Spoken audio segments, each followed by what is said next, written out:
Now, longtime followers of mine will note that I mentioned Tom's Hardware a lot in the early days. If you listen to 10 Years of Being a PC Gamer or any of my Origin Story podcast episodes, you'll know that that's where I dwelled. I was a GPU guru, and back in the 2012 through 2014 era, I loved using that website. And I loved their GPU hierarchy chart. However, eventually, this chart descended into complete madness. Not as much as their CPU hierarchy chart did, which, to be fair, I haven't checked for a year, so maybe they fixed it by now. But it really just turned into a situation where they had 1,000 cards in one tier. Their tiers were like 10% apart, and they were missing half of the cards. And even if I go to their website now and look at this, it's pretty convoluted. I don't really get what their point is when I look at this, and I fundamentally disagree with how they organize some of these cards. Like, for instance, putting the 5700 next to the Radeon 7 and then below, that's just not true. That's just not how, this is not true. That's not how these two cards perform relative to each other, and this one has twice as much RAM. So I wanted to take a crack at making a hierarchy chart, and I finally got around to doing it. And before we get to the chart, I think it's very important that I emphasize my mentality in building it. The way it's organized is, at least for now, there's 10 tiers, and each tier is markedly stronger than the one below it, or at least has cards that offer capabilities the cards below it don't offer. I don't agree with this idea of like a 20% stronger card is in a new tier. No, it's not. And what if that 20% stronger card has 3 gigabytes of VRAM, but the one below it is 8? I can tell you which one's going to last longer. And you know what? That 3 gigabyte card can't even play at the higher resolutions, which is the entire point in having a stronger card. Higher frame rates and higher resolutions and longevity. So keep in mind that the way I've built this is to heavily emphasize VRAM, bandwidth, and performance in the latest games. I don't give a shit how these performed 5 years ago. I care how they will perform now in the latest AAA and in the near to mid future. And so just keep in mind of all the little intricacies going on here as I go through the chart. But enough explaining. Let's get to the chart. So then, if we go over to mooreslawsdead.com, which you all could do to see where all my content in one place, in addition to articles, new ones coming out soon, let's go over to the GPU ranking. And let's dig in. And again, I put these notes here. This is something, I'm really going to have to emphasize for you guys before we really look at everything specifically. Cards near the top of one of these tiers are almost as good enough to get into the tier above them. Cards near the bottom of a tier are almost in the tier below it, but not quite. And it took a lot of thought per card for me to do this.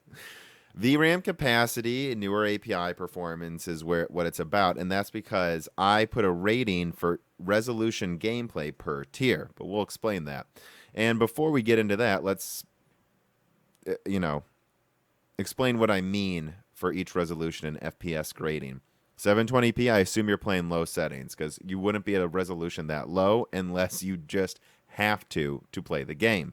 900p, I assume medium. That's also generally where there's no point really in playing above medium settings in 900p because there's not enough pixels to portray the better graphics, right? Same thing with 1080p high. At this point in 2019, there's not that much of a point in going to ultra in 1080p, especially with like textures and stuff. And then 1440p, that's where you want ultra. 4K, I say ultra-ish because you just got to understand that it's imbalanced to throw that many pixels at a game and then not mess with the settings a little bit. So it's ultra-ish. You might have to turn down one setting, but it would be a setting you don't notice. And 5K, ultra-ish as well. And then 8K with emphasis, no anti-aliasing. 8K is 4 times the resolution of 4K. You don't need AA in 8K. That is definitely when you can stop worrying about that. Then let's get into the FPS grading. So E struggles. Basically, at E, you really can't play the game unless you're one of those people like in the olden days with a netbook who got by like I did sometimes at 16 to 24 frames a second. But basically unplayable is what this is. D, you can run the game above 30, but not 60, not even 40. It's like you can get a locked 30 frames with a D. I give you a D. Game's playable, you pass. C, 40 to 60. If you lower a few more settings, you can probably get it near 60, and it's at least hovering into the 40 to 50 range. That is a C. It's better than passing, but it's not perfect. B, solid 60 FPS. That's what most people strive for these days, but it's a B. That's not an A. I mean, it's 2019 right now, okay? Like, we're clearly moving towards 120 is the standard, and an A is 90 to 120, right? This is not locked 144, but it feels super smooth on a high refresh rate monitor. And of course, S above 144. S is you're knocking it out of the park in their performance. So again, I grade different tiers, right, with a resolution and an FPS grading. But now let's go through this chart tier by tier fairly quickly, but just to get my point across of how this thing works. So we're in the bottom tier here, and I never think I want more than about 12 tiers or something, but right now there's 10. Eventually, if cards become weaker than time to upgrade, I may allow one tier below that, but over the years, I will just delete the bottom tiers and then shift everything up a tier, right? And as we add more resolutions, maybe some of these rankings will change as well. But for now, this is the time to upgrade tier. These are about the levels of performance where, I mean, you can barely run the game. And the Nintendo Switch, I believe, is 256 CUDA cores. So it really is about here. That's the funny thing. But at the very bottom of this tier, and if you look at how this is ranked, yeah, that's a Nintendo Switch. It can run 720p in a passing level, and if you want 60 frames, you're going sub 720. Like, I know they're getting The Witcher 3 on it, but that thing struggles to run. This is a struggle to run tier. You can still probably run most games out like this, but in a year, all new AAA games are going to start struggling. This is the time to upgrade tier. Now we move up, and of course, let's look at the rating. A C. A C in 720p means you're getting about 40 frames. And yeah, that's about where these cards are. Your MX 150, which I know a lot of people have in their laptops. I think they would agree in 720p. Most games will run at about a C, but you're not getting 60. And if you try to run 900p, unless it's like 4 years old or more, you're not getting, you're not running it well at all. And 1080p is only for older games or really easy to run ones. And then I think, it can run Fortnite well or something. And then we move up, MX 150 25 watt, or this would be my MX 250. This is your older high-end cards for the most part, and these can run 720p at 60 frames, 900p well still, and 1080p only really at low settings. And once we go a little higher, this is where you might notice there's a hard 2 gigabyte cutoff. I really do emphasize VRAM, people, because once you get here, what does this say? A C in 1080p? That would mean about 40 frames. You ain't running 1080p well with 2 gigabytes of RAM. Hard cutoff, and even 3 gigabytes is starting to push it, but there's a decent amount of 3 gigabyte cards. And it's actually funny, the 1650 I just added before I put this on the website. The 1650 is markedly weaker than the 570. I'm sorry. Almost every game I looked at was not getting 60 frames in 1080p. So I have to just go, it's a C. I'm sorry. So this is insane. NVIDIA's trying to get you to pay 170 for this. It's really not, in my opinion, a different tier than the 1050 Ti. I know it's like 30% stronger, but it has the same amount of RAM, and they both struggle in 1080p in a lot of newer games. And once we go higher, no 3 gigabyte cards except for a couple of standouts, the 7970 gigahertz, which came in 6 gigabyte flavors, and this 970 3.5 gigabyte. But I've put 285 4 gigabyte. The 2 gigabyte version, I'm going to put it in a full lower tier because you're not going to run 1080p at 60 frames with 2 gigabyte cards anymore in almost any game. Almost any game. And yeah, this is the upper low end. This is where I use green for like Borderlands gun rules. This is where it's like, yeah, I mean, you're running games pretty well still. If you have an overclock 7970 gigahertz, you can still run, 900p crazy well, like it shows here in the S. 290X is still trucking along even better. But again, I consider these actually within about the same tier. The 290X has only 1 more gigabyte of VRAM, If you had an 8 gigabyte version, maybe I put it in the higher tier. And it's about the same strength as a 570. The 7970 overclocks really well. I don't actually consider it that different than a 290X, even though I know the 290X is like 50%, 40, well, like 40% stronger. But for me, 40% isn't a world changing event. All of these cards are going to run 1080p 60 frames well, but they're not going to run 1440p above 30 most of the time. And to get 144 hertz, all of these cards need you to lower some settings. So let's move on to the lower mid range. But notice the colors. I consider the lower mid range and the upper low end kind of the same class. You're turning down settings 1080p cards. But when you get here, you start to get enough VRAM to push it a little higher. The 980 Ti, which is orange because that was the strongest card of its time, along with Titan X Maxwell, kind of strongest cards. These cards, yeah, you're running 1440p well. You're running 1080p maxed out 60 and 4K you can struggle to run. You can struggle to run 4K in any of these cards.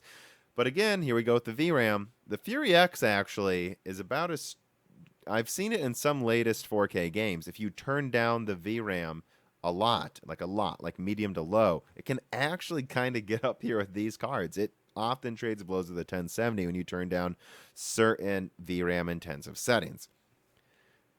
But that makes me have to put it in a lower tier. You know, I remember when the 1070 first came out, I told people to get Furies because they were half the price and like 10% weaker. But they were half the price because they didn't have as large of a VRAM buffer, and there's no way around that. And this is also where the PS4 Pro is, people, which is kind of funny to think about. And I know some people will argue with me about the PS4 Pro here, but it really is an underclocked 480 with double the asynchronous compute units and FP16. Those custom features put it up here. You know, this is, and if you look at if you look at how the PS4 Pro runs games, like what I just got, Borderlands 3 for the PS4 Pro. Yeah, it runs it at 4. It actually runs it at 4K locked 30 smoothly. So it's actually better than this. So if anything, I would almost put it up here, but I'm not going to because it certainly loses to the 590 in a lot of games. And moving to the higher tier, this is when I finally consider mid-range. 1070s mid-range. Frankly, the 1070s almost lower mid-range, but it has 8 gigabytes of RAM, so I'll keep it here. And this is where the Xbox One X is, you know. It's only a tier higher than the PS4 Pro, but it's a firmly mid-range card. The Xbox One X, I haven't seen that unable to run any game at 60 frames and 1440p, and it runs 4K locked 30 in every game pretty much. And of course, at this level, this is when you can start to do 90, 100 hertz 1080p gaming with all of these cards. You know, this is where you get into high refresh rate in 1080p. I put the Vega 56 at the top of this tier, though, because it has high bandwidth cache. It will age very well with its HBM. There's just no way around that. And as we move up, again, 2060 ain't going up here. I don't care if it's close to a 1080. It has 6 gigabytes of RAM. There's a hard cutoff.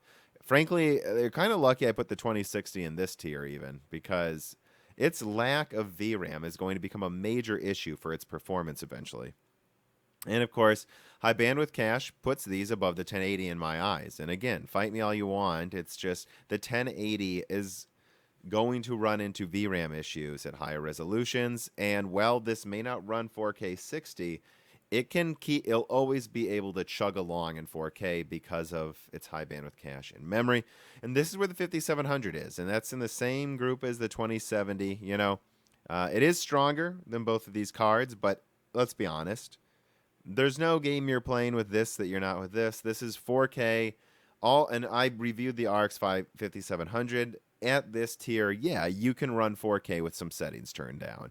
But it's not quite to the 5700 XT, which is a barely high-end card. And I do consider the 5700 XT a barely high-end card. Again, I've always made this comparison like the HD 7870. When that card came out, it was markedly stronger than the 6870 or than Polaris was. Polaris is not, for its time in 2016, it was not capable of running higher resolutions than a mid-range card. It just kind of lasted a long time because it had a lot of VRAM and it never really bogged down. 5700 XT is in the high end, and yell at me all you want, all of these cards are in the same tier in my opinion. All of these cards are running 4K at 60 frames. All of these cards are running 1440p at 90 hertz. All of these cards could attempt to run 5K, but will require a lot of settings turned down to get anything above 30 frames a second. And let's get into the sub tiers on this one. 8 gigabytes of VRAM will always make me put the 2080 below the 1080 Ti. People know I have a bone to pick with the 2080, and it's because in several reviews I've seen it get a ton of stuttering in some games in 4K that need more than 8 gigabytes of VRAM for ultra settings. And when you buy a high-end card, you should not sacrifice settings. You should be able to run it in ultra textures. That's the whole point. Yeah, you turn down some settings, of course, but no, you should not be turning down high-res textures and then calling your card, high-end. But yet it performs a bit stronger than the 1080 Ti and the Radeon 7, so I have to put it in this tier. But I put it in a lower sub-tier. I consider the 2080 much more analogous to the 5700 XT than the Titan XP or Radeon 7. And the reason the Radeon 7 is at the top tier is because it has a 1 terabyte per second of bandwidth. And a lot of the newest games, it crushes the 1080 Ti and beats the 2080. This card's going to age very well. Really, the way to think of the Radeon 7 is that it's an enthusiast-grade card that underperforms. That's really what it is. It was the first 7nm card you could buy. It's an enthusiast card, but it's meant for compute, so it underperforms. So it's in the high end. I'm not putting it enthusiast, sorry. And of course, I put the Titan XP in the same tier. Titan XP is a bit stronger than the 1080 Ti, a little stronger than Radeon 7, and it has 12 gigabytes. That extra gigabyte matters. 12 gigabytes is a round number they're going to build games around. 11 gigabytes isn't. There's just always going to be some amount of stuttering eventually on an 11 gigabyte card. And, the 2080 Ti is still strong enough that I have to put it in the enthusiast tier. And this enthusiast tier is, let's look at this. Let's revisit the grading. 1440p, yep, 144 hertz, all of these cards. 4K, you're getting an A. You can run it above 60 hertz in 4K with all of these cards. And I remember the Titan V was the first one to do that. And then 5K, I've seen the Titan RTX in Battlefield 5 Ultra settings running at 50 frames. It's not a B. It doesn't get a locked 60 like we all want. But it does run it at 50. And if you overclock Titan RTX as much as you could, yeah, you could probably game in 5K 60 frames with just a couple settings turned down. This is the enthusiast tier. The enthusiast tier is reserved for people who want the best or the almost best cards and are willing to pay up for it and want to push resolutions and frame rates other people can't even touch. However, enthusiast tier used to be about $500 with a 7970 gigahertz 290X. Unfortunately, the enthusiast tier is now $1,200 and up. And the Titan V CEO edition is actually above the 2080 Ti.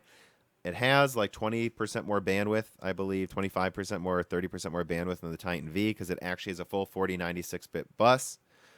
It has 32 gigabytes of VRAM, not 12. This thing, if you had one of these, frankly, this will game for forever, just like the Radeon 7 will. But this will always be stronger than the Radeon 7, a substantially larger card with more VRAM. But yeah, so that's how I organize these tiers. There are sub-tiers, but generally speaking, it's like this. Time to upgrade. Bare minimum, you can run basically every game, but not well.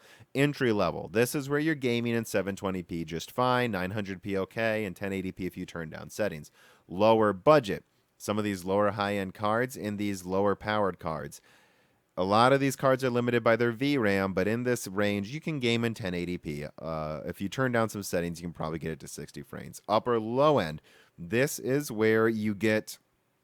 Frankly, this is dominated by older mid-range cards, I've noticed. There's no way around it. The upper low end, 1080p runs well. 1080p is an established resolution. It's not hard to run 1080p anymore. You pay $120, 60 frames, 1080p, have fun.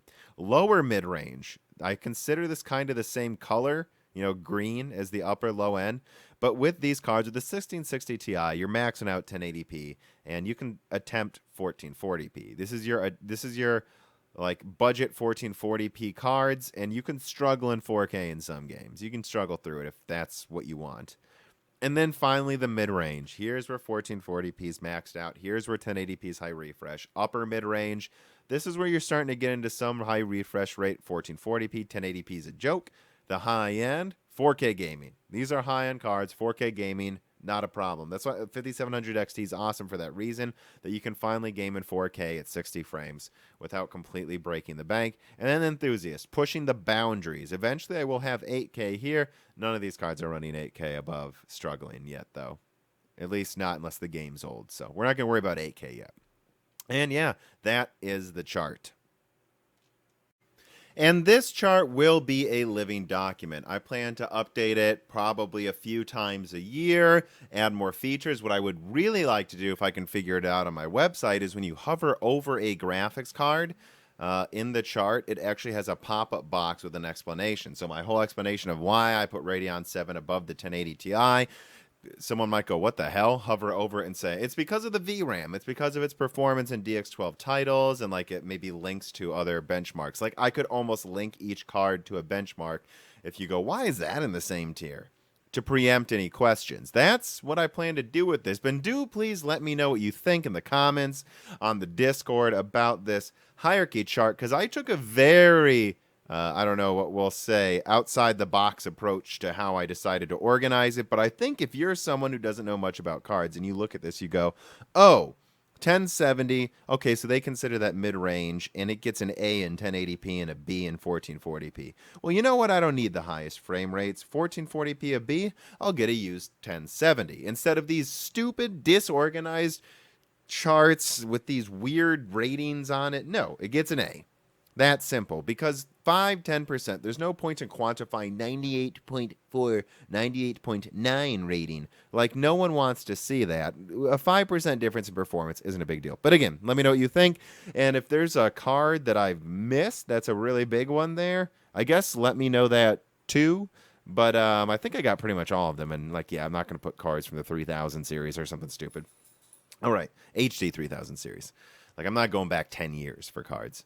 Although I almost am with the 7,000 series. All right, I'm starting to ramble. All right, hope you enjoyed this video. Please like it, share it, ring the bell button after you subscribe to my channel. Consider supporting me on Patreon to give even more feedback and talk with the community there. And listen to Broken Silicon and Die Shrink. All right, thank you.